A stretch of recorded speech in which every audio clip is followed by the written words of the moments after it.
আজ একাদশী, তাই বাসি কাজ সেরে পুজো করে গীতা পাঠ করে চলে এসেছি। এবার চুলকোটা আছে, সিঁদুরটা ঢেকে নেব। সিঁদুরটা ঢেকে নেব দিয়ে আমার আজ যেহেতু একাদশী, আমার রান্না হবে, তা বাদে আমার বড়দের রান্না হবে। আমার বর আছে, মেয়ে আছে, আমার শাশুড়ি আছে, তাদের রান্না করব। তা চলো এখানটুকুনে আমি সিঁদুর ঠেকিয়ে একটা টিপ পরে নিচ্ছি। সিঁদুরটা ঠেকিয়ে নিচ্ছি, এখানে সিঁদুরটা ঠেকিয়ে নেব, পরে নেব, তারপর নিচে যাব। আমার ভিডিও কেমন লাগে জানাবেন, লাইক কমেন্ট শেয়ার করতে ভুলবেন না। ভালো লাগে লাইক কমেন্ট শেয়ার করবে, আর যদি নতুন হয়ে থাকে তো পেজটা সাবস্ক্রাইব করে পাশে থেকো।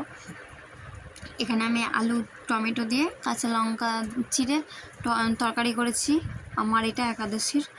আর তারপরে করেছি আলু ভাজা, বাদাম ভাজা।